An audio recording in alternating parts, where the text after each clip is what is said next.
Siapa website porno ni dia merupakan target untuk hacker dapatkan maklumat dalam kita punya sistem. Sebab bila kita tengok, bukan kita, orang lain lah kan, bila orang tu tengok website porno tu, dia akan trigger ataupun gairah untuk tekan yes. Bila ada contohnya macam website tu keluar pop-up kan, dia akan tekan yes. Bila orang rasa macam gairah kan bila tengok benda macam tu kan, barang lucah ni kan. So dia akan nak tekan yes lah. Dia dah membuat-buat kan. So dia akan tekan yes.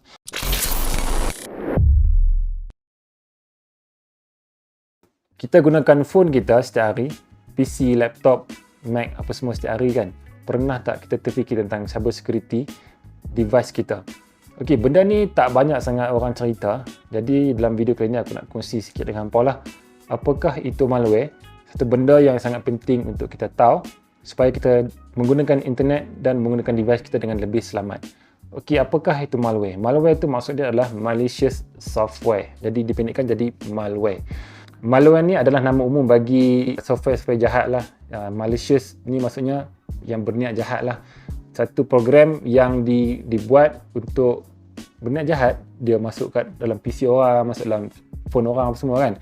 Memang berniat jahat lah, memang tak ada niat baik langsung lah kalau orang buat malware ni. Jadi malware ni ada terpecah pada banyak bahagian lah. Contohnya yang paling famous sekali adalah virus lah. Virus ni dia termasuklah dalam kita punya PC, Mac, Android pun ada juga. Dan dia punya mekanisme, cara dia bekerja semua sama macam virus yang menghinggap ke dalam badan manusia. Contohnya macam sekarang kita ada coronavirus yang mengakibatkan COVID-19 kan. Jadi coronavirus ni masuk dalam badan kita, dia akan menyebabkan banyak-banyak penyakit lah, banyak implikasi penyakit apa semua kan. Aku ambil contoh yang paling mudah sekali lah, yang aku kenal kawan aku ni.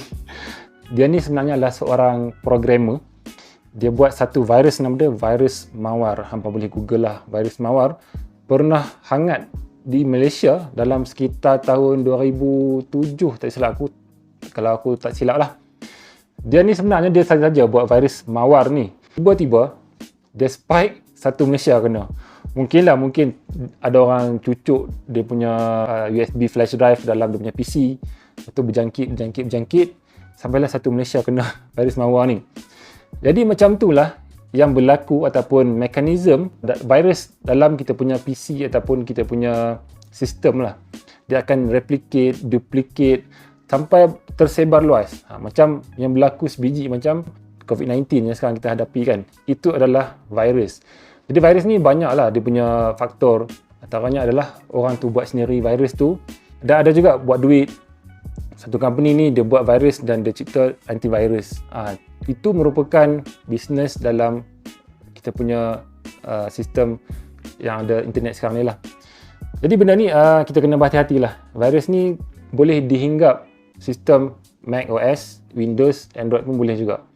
Tapi Android ni macam sekarang ni dah kurang sikit lah. Tapi masih ada lagi. Yang sekarang ni masih yang banyak sekarang ni adalah di dalam Windows lah, yang kebiasaan kita dengar kan. Jadi itu virus, dia punya mekanisme dia sama saja macam virus yang menghinggap ke dalam badan manusia. Yang kedua adalah adware. Adware ni sangat-sangat famous dalam sistem Android dan juga Windows. Mac aku tak sure lah sebab aku tak pernah pakai Mac. Adware ni sebenarnya dia punca dia ada banyak lah, ada banyak punca dia. Salah satunya adalah orang tu dia selalu tengok website satu color ni.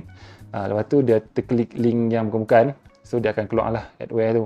Yang kedua adalah biasa je terjadi pada mak bapak kita lah ataupun orang tua, klik spam link. Spam link ni dia akan redirect kepada browser ataupun website yang akan suruh kita allow notification. Tekanlah yes. Lepas tu dah allow notification, dia akan keluar iklan melalui notification dengan sangat-sangat banyak. Lepas tu satu lagi punca adalah adware ni terhasil apabila kita install apps yang bukan-bukan lah. Contohnya macam apps tu di luar Play Store ke ataupun dalam Play Store pun ada juga. Tapi dalam Play Store ni maksudnya developer tu dia suntik adware dalam apps tersebut. Jadi kalau kita jumpa apps yang macam ni yang dalam Play Store, kita boleh report pada Google yang kita mengatakan apps ni ada adware. Jadi jangan kita diam lah. Dan bila kita dah install satu-satu apps ni dan lepas kita install tu, kita dapat tahu ada adware ataupun banyak iklan lepas kita install apps tersebut, memang itu adalah punca lah, dan jadi kita kena uninstall terus lah dia punya apps yang kita dah baru install tu. Jadi adware ni dia akan keluarkan banyak sangat iklan, dia akan pop up, keluarkan notification semua sampai kita sakit hati, dan akan menyebabkan phone kita jadi slow.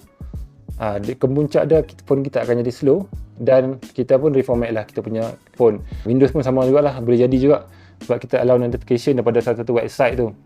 Jadi janganlah kita klik spam link yang ada dekat Facebook ke dekat WhatsApp apa semua tu kan. Itu akan menyebabkan phone kita dihinggap dengan adware. Itu adware dia akan keluarkan banyak iklan lah. Dia akan last kali akan slowkan phone kita. Okey, yang ketiga adalah spyware. Spyware ni sangat-sangat bahaya juga. Dia melibatkan privacy pada kita punya device ataupun diri kita sendiri juga. Spyware ni dia akan menyelinap masuk ke dalam device kita, tak kira sama ada Windows ataupun kita punya phone. Dia akan dapatkan kita punya data-data penting lah, contoh macam password apa semua kan. So dia akan bagi kepada hacker tu. Jadi kita kena berhati-hatilah dengan apa yang kita install, sebab antara malware yang sangat-sangat bahaya sebab dia melibatkan kita punya privacy dan juga data-data peribadi kita lah. Contohnya banking kita, password Facebook apa semua dia boleh tahu dengan spyware ni. So dia akan menyelinap masuk dalam kita punya device secara senyap lah. So dia akan bagi tahu lah dekat dia punya tuan tu, ini dia punya maklumat peribadi dalam dia punya PC ataupun Android device dia. Okey, yang seterusnya adalah ransomware. Okey, ransomware ni sangat-sangat famous. Pernah berlaku, banyak kali berlaku lah sebenarnya, tapi pernah menjadi satu topik yang hangat pada tahun 2017.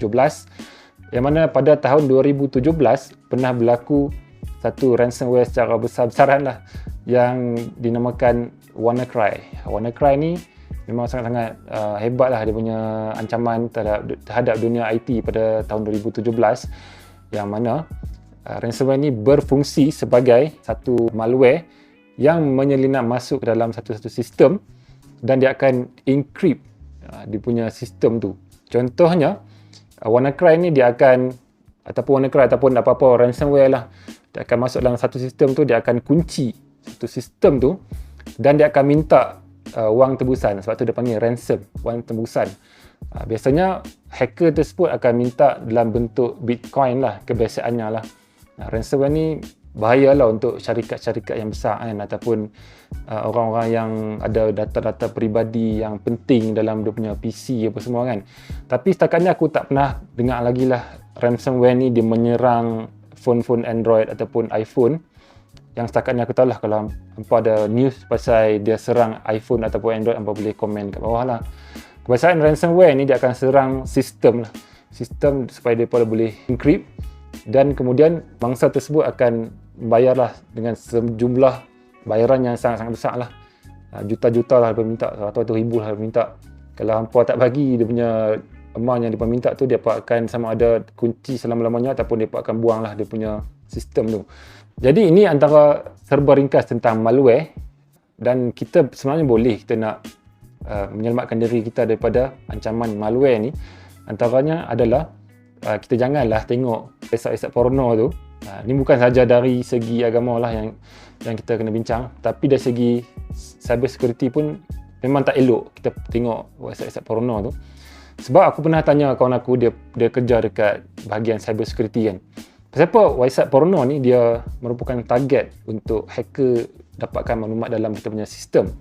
Sebab bila kita tengok, bukan kita, orang lain lah kan, bila orang tu tengok website porno tu, dia akan trigger ataupun gairah untuk tekan yes. Bila ada contohnya macam website tu keluar pop-up kan, dia akan tekan yes. Bila orang rasa macam gairah kan bila tengok benda macam tu kan, bahan lucah ni kan.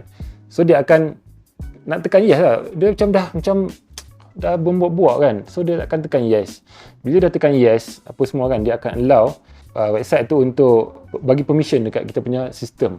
Benda ni pernah kawan aku ni sendiri test. Dia tekan yes apa semua kan dekat website porno tersebut.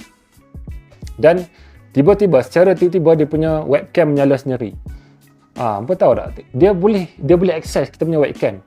Jadi ini merupakan satu benda yang sangat bahaya dari segi privacy kita lah. Dia boleh access, dia boleh buka on bila-bila saja masa kita punya webcam, mungkin mikrofon juga, dan dia access kita punya gambar-gambar file-file penting semua kan. Itu benda yang sangat-sangat penting lah untuk kita tahu tentang website-website porno ni. Yang seterusnya adalah kita janganlah install apps daripada source yang kita sendiri rasa ragu. Contohnya macam yang kita beli kat Shopee tu, ada murah memang, Photoshop 2021 RM5, RM10 kan. Benda tu hacker-hacker ni dia hack software yang berbayar ni bukan semata-mata nak bagi percuma saja pada kita, tapi adalah untuk mendapat peluangan pada mereka jugalah. Mereka hack satu program ataupun software tu, dia akan bypass internet. Contoh kalau kita pakai Photoshop, dia akan direct pada kita on tu, dia akan pergi dekat Adobe punya server kan, untuk mengatakan ini adalah subscriber kepada Photoshop. Tapi kalau yang apps ataupun software yang telah digodam, di-crack, di-hack apa semua ni, dia akan bypass benda tu lah. Jadi ada kemungkinan dia bypass dan dia akan bagi kepada hacker tersebut lah maklumat peribadi kita, macam mana kita pakai PC macam ni kan. Janganlah kita pakai benda-benda yang murah ni lah, sebab ada depa buat ada pulangan untuk depa sendiri lah, bukan sesuka hati. Jadi aku harap hampa enjoy dengan video ni dan dapat input yang berguna, dan kita dapat menggunakan internet dengan lebih bijak pada masa yang akan datang. Jadi guys, thanks for watching. Terima kasih kerana sudi menonton dan mendengar bebelan aku panjang-panjang macam ni. Assalamualaikum. Adios.